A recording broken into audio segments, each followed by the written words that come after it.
दुर्गा भवानी कोल्लू विन्नाई पुण्यभूमि पे मी अंदरीनी कलवड़म नाको आनंदमुगा उन्नति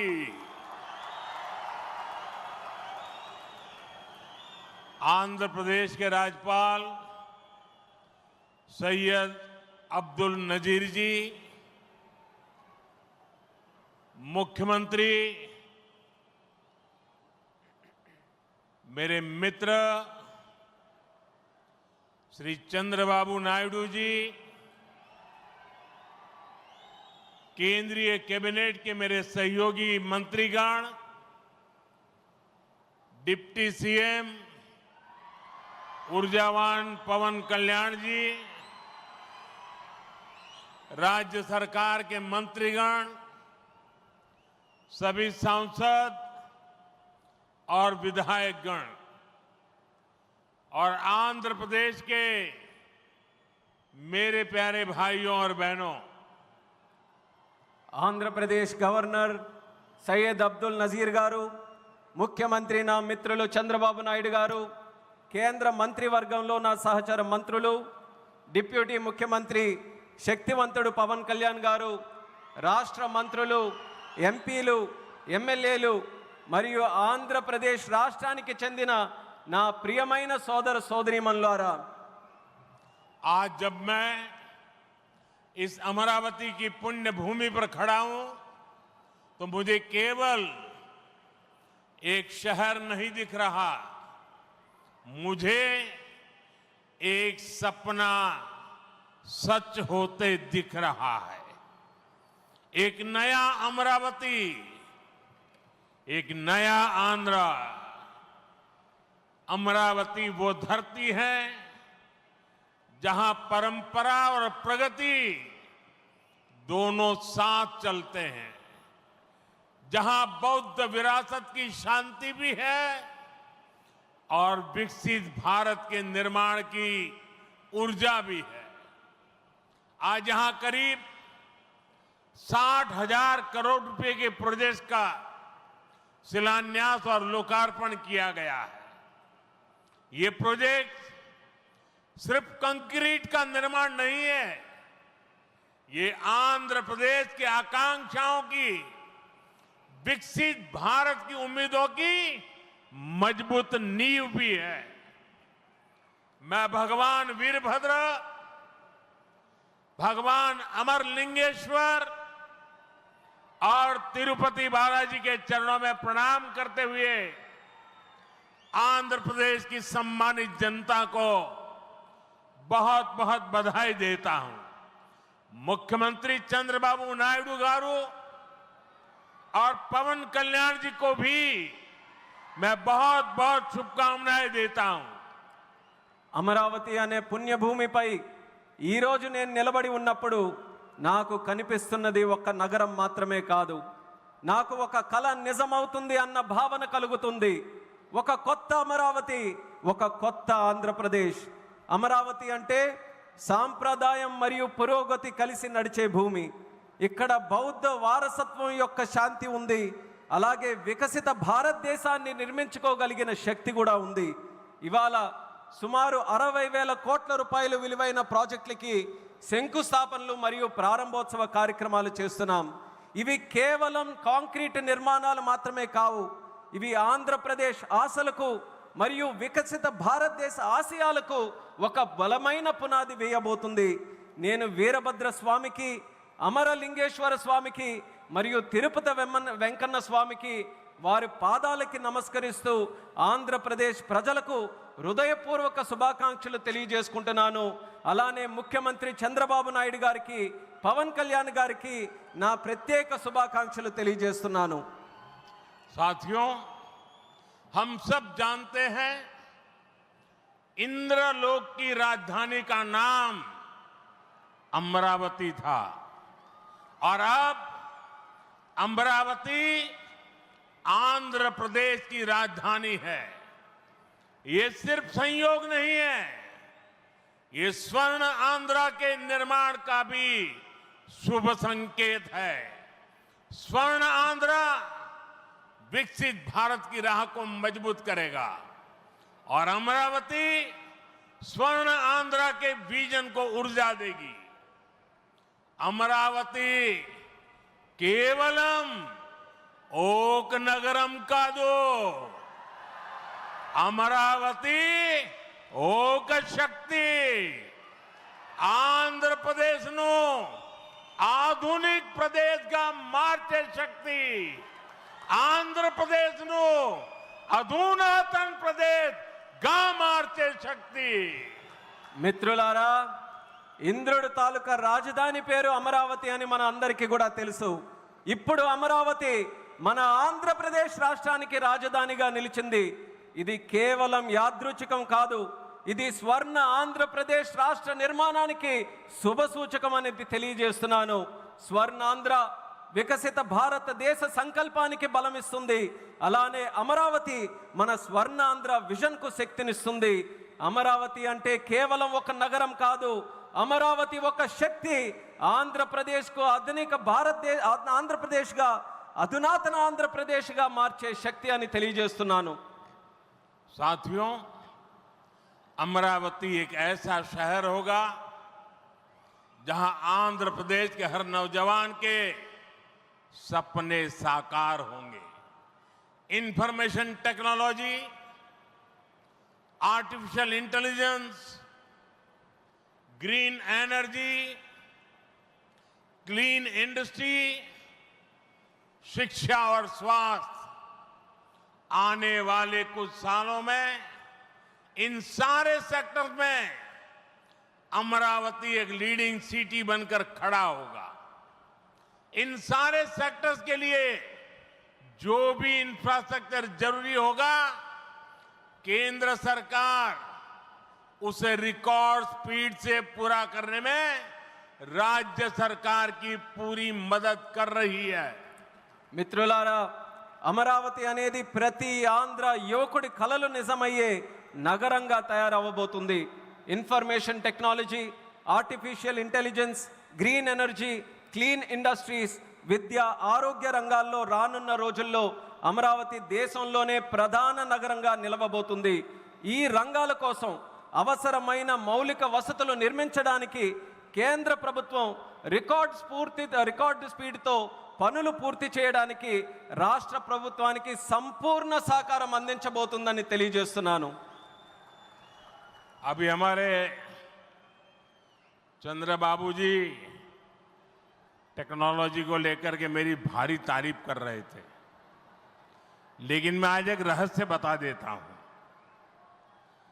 जब मैं गुजरात में नया मुख्यमंत्री बना तो मैं बाबू हैदराबाद में बैठ कर के किस किस प्रकार के इनिशिएटिव ले रहे हैं उसका बड़ा बारीकी से अध्ययन करता था और मैं उसमें से बहुत कुछ सीखता था और उसे आज मुझे लागू करने का अवसर मिला है।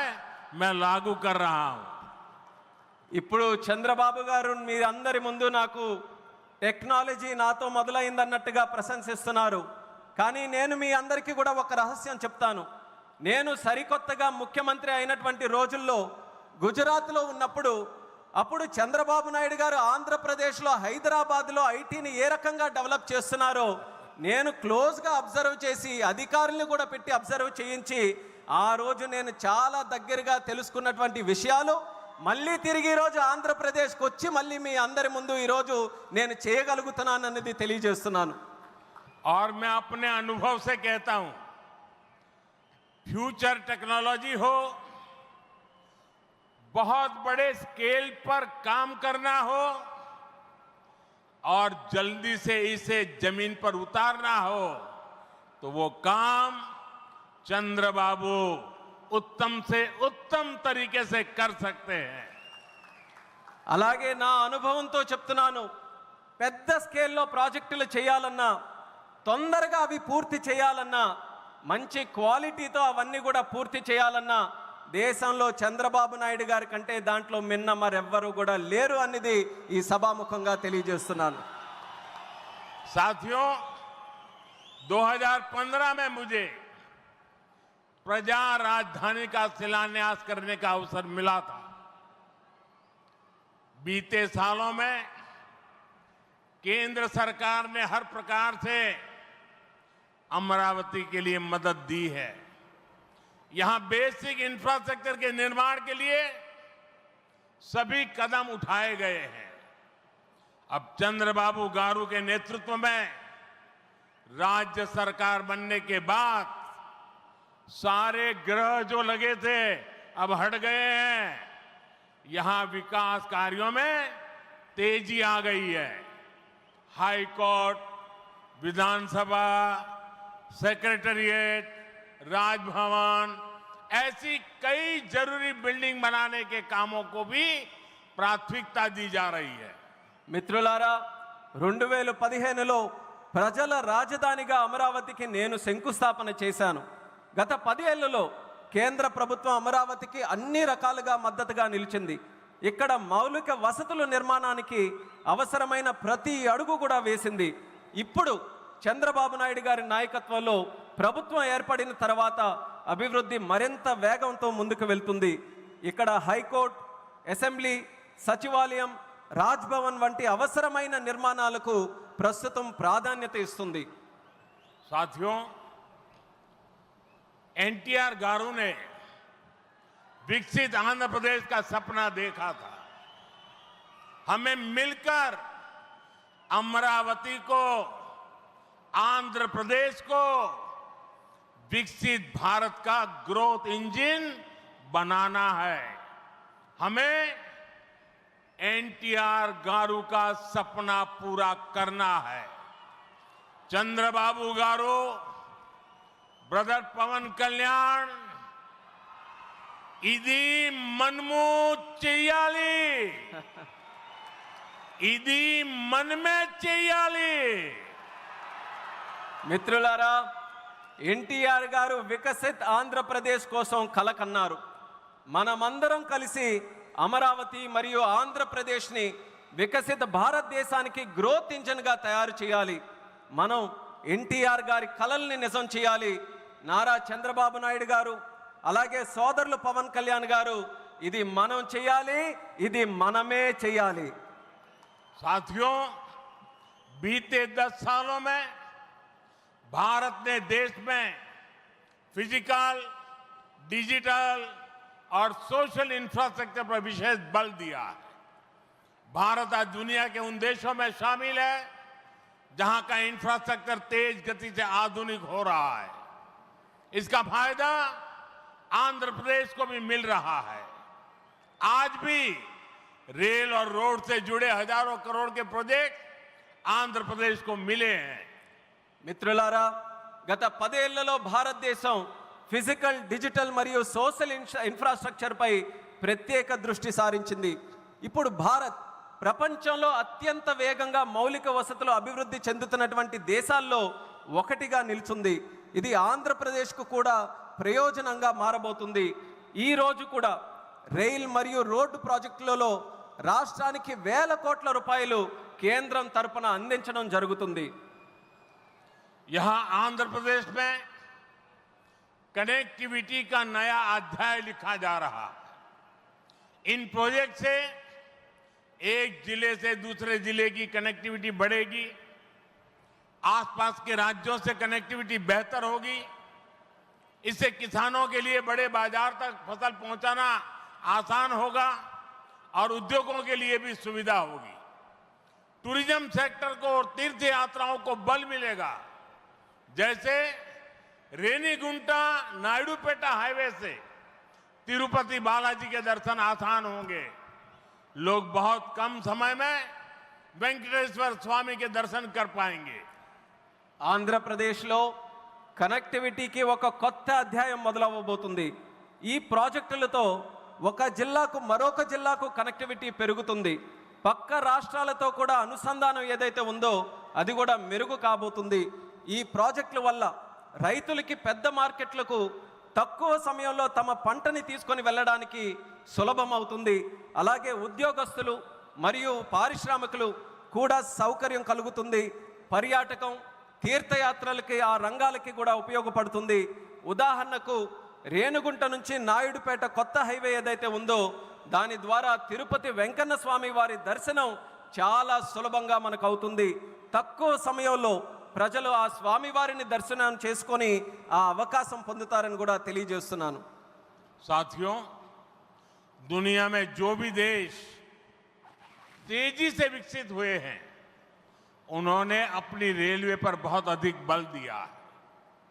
बीता दशक भारत में रेलवे के ट्रांसफॉर्मेशन का रहा है. भारत सरकार ने आंध्र प्रदेश में रेलवे के विकास के लिए रिकॉर्ड पैसे भेजे हैं.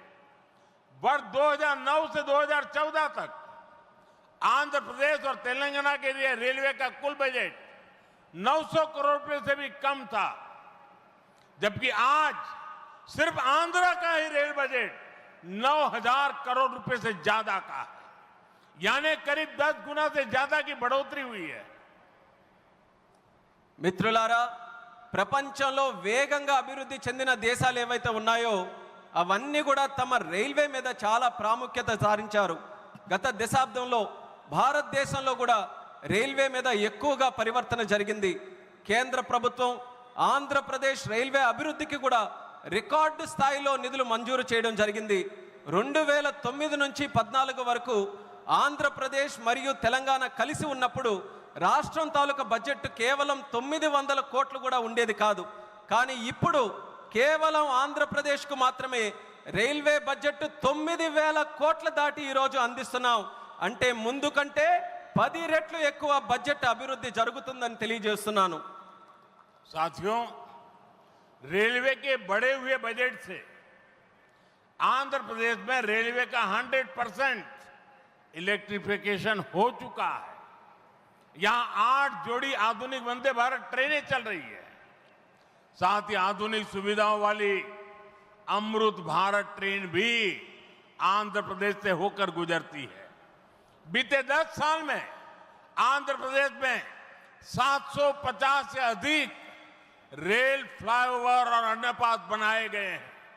इसके अलावा आंध्र प्रदेश के 70 से ज्यादा रेलवे स्टेशनों को अमृत भारत स्टेशन योजना के तहत विकसित किया जा रहा है. మిత్రులారా, ఈ పెంచిన రైల్వే బడ్జెట్ వల్ల ఆంధ్రప్రదేశ్లో 100% ఎలక్ట్రిఫికేషన్ మనం పూర్తి చేసుకున్నాం. ఇక్కడ 8 సరికొత్త వందే భారత్ ట్రైన్లు ప్రారంభమయ్యాయి. దానితో పాటు ఆధునిక వసతులతో కలిగి ఉన్న అమృత్ భారత్ రైళ్లు కూడా ఆంధ్రప్రదేశ్ నుంచి వెళ్తుంది.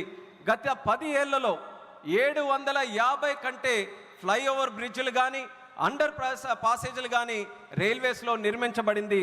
అంతేకాకుండా 70కి పైగా రైల్వే స్టేషన్లు మన ఆంధ్రప్రదేశ్ రాష్ట్రంలో అమృత్ భారత్ స్టేషన్ పథకం కింద అభివృద్ధి కూడా చేస్తున్నామని తెలియజేస్తున్నాను. साथियों, इंफ्रास्ट्रक्चर के लिए जब इतने सारे काम होते हैं तो उसका बहुत मल्टीप्लायर इफेक्ट होता है. इंफ्रास्ट्रक्चर के निर्माण में जो रॉ मटेरियल लगता है उसे मैन्युफैक्चरिंग इंडस्ट्री को बल मिलता है. सीमेंट का काम हो, स्टील का काम हो, ट्रांसपोर्टेशन का काम हो, ऐसे हर सेक्टर को इससे फायदा होता है. इंफ्रास्ट्रक्चर विकास का सीधा लाभ हमारे नौजवानों को होता है. उन्हें ज्यादा रोजगार मिलते हैं. आंध्र प्रदेश के भी हजारों युवाओं को इन इंफ्रा प्रोजेक्ट से रोजगार के नए मौके मिल रहे हैं. మిత్రులారా, ఇంత భారీ స్థాయిలో మౌలిక వసతులు అభివృద్ధి జరగడం వల్ల ఆర్థిక వ్యవస్థలో మల్టీప్లయర్ ఎఫెక్ట్ ఏర్పడుతుంది. నిర్మాణ రంగంలో కావలసిన రా మెటీరియల్స్ సిమెంట్ అయినా స్టీల్ అయినా రవాణా వంటి రంగాలకు గణనీయమైన డిమాండ్ ఏర్పడుతుంది. దీనివల్ల తయారీ పరిశ్రమలకు బలం ఏర్పడుతుంది. ఈ పరిశ్రమల ద్వారా మన యువతకు నేరుగా ఉద్యోగ అవకాశాలు పెరుగుతాయి. ఆంధ్రప్రదేశ్లో వేలాది మంది యువకులకు ఈ ప్రాజెక్టుల వల్ల సరికొత్త ఉపాధి అవకాశాలు కూడా లభిస్తాయని తెలియజేస్తున్నాను.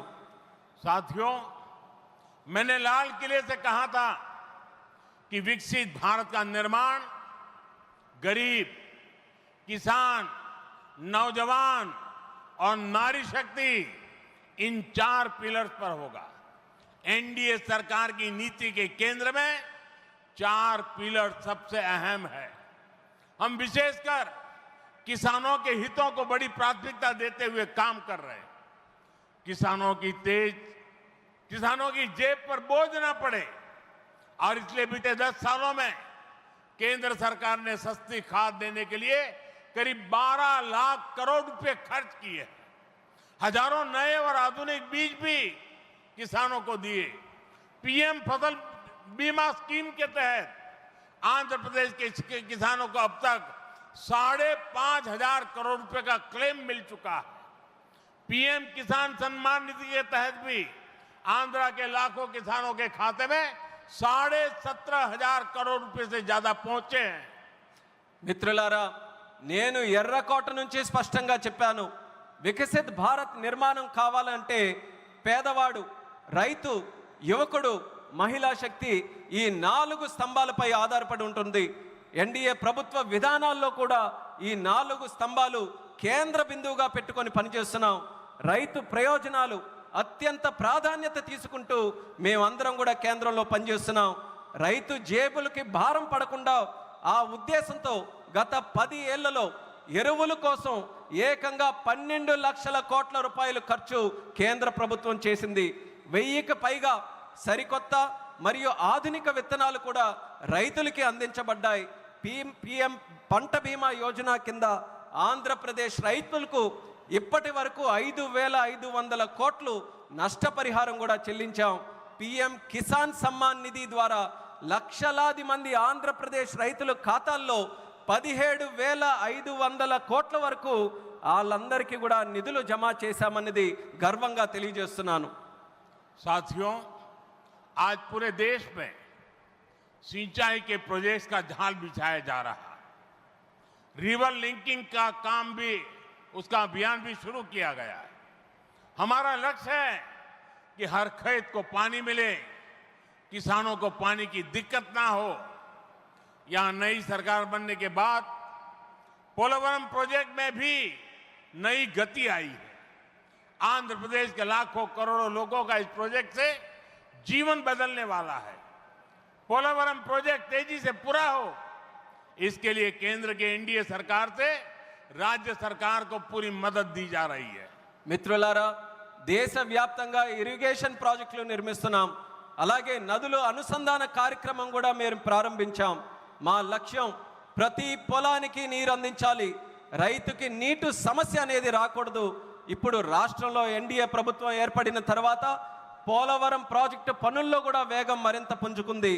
ఈ ప్రాజెక్టు ద్వారా లక్షలాది కోట్లాది మంది ప్రజలు, రైతుల తాలూకా జీవితం మారబోతుంది. పోలవరం ప్రాజెక్టు త్వరగా పూర్తవ్వాలని కేంద్ర ఎన్డీఏ ప్రభుత్వం అలాగే రాష్ట్ర ఎన్డీఏ ప్రభుత్వం పూర్తిగా సహకారంతో కలిసిమెలిసి పనిచేస్తాయని తెలియజేస్తున్నాను. साथियों, आंध्र की धरती ने दशकों से भारत को स्पेस पावर बनाने में बहुत बड़ी भूमिका निभाई है. श्रीहरिकोटा से जब जब कोई मिशन लॉन्च होता है तो कोटि कोटि भारतीयों को गर्व से भर देता है. करोड़ों भारतीय नौजवानों को यह क्षेत्र स्पेस के प्रति आकर्षित करता रहा है.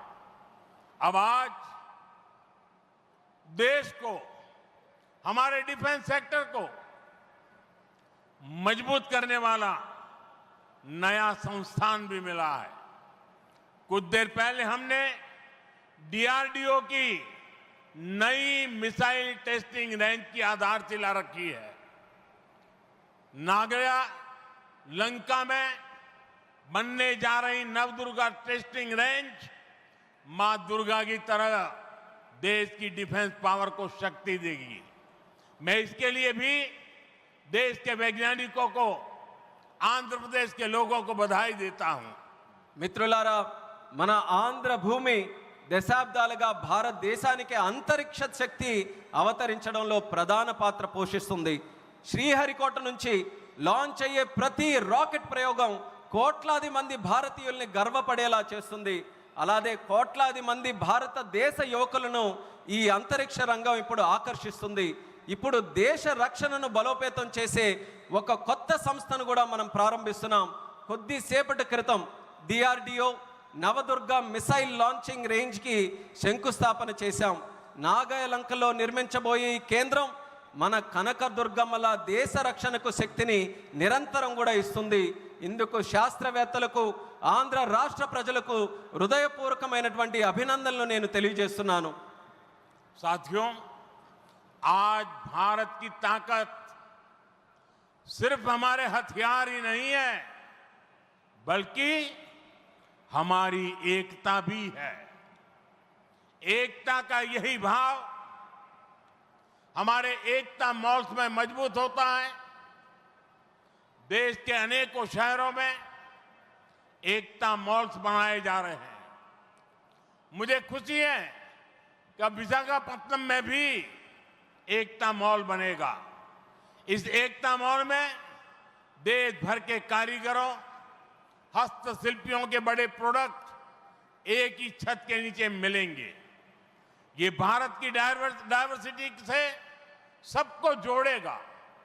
एकता मॉल से लोकल इकोनॉमी को भी गति मिलेगी और एक भारत श्रेष्ठ भारत की भावना की भी और अधिक मजबूत होगी। మిత్రులారా, ఈరోజు భారత్ యొక్క శక్తి కేవలం ఆయుధాల్లోనే లేదు, మన ఐక్యతలో కూడా ఉంటుంది. ఈ ఐక్యత భావమే మన ఏక్తా మాల్స్కు మరింత బలోపేతం చేస్తుంది. దేశంలో అనేక నగరాల్లో ఈ మాల్స్ని మనం నిర్మించబోతున్నాం. ఇప్పుడు విశాఖపట్నంలో కూడా ఒక ఏక్తా మాల్ నిర్మించడం కోసం మనం ఈరోజు శంకుస్థాపన చేశాం. దానికి నాకెంతో ఆనందంగా ఉంది. ఇక్కడ దేశవ్యాప్తంగా ఉన్న హస్త కళాకారులు వాళ్ళ ఉత్పత్తులు ఒకే చోట అందుబాటులో మనకు ఉంటాయి. ఈ మాల్ భారత వైవిధ్యాన్ని అనుసంధానిస్తుంది. లోకల్ ఎకానమీకి కూడా ప్రోత్సాహం ఇచ్చేలా ఈ మాల్ నడుస్తుంది. అలాగే ఏక్ భారత్ శ్రేష్ఠ భారత్ అనే భావనను మరింత బలోపేతం చేస్తుందని తెలియజేస్తున్నాను. साथियों, अभी हमने चंद्रबाबू जी को सुना. उन्होंने 21 जून अंतर्राष्ट्रीय योगा दिवस की चर्चा की. मैं चंद्रबाबू का, आंध्र की सरकार का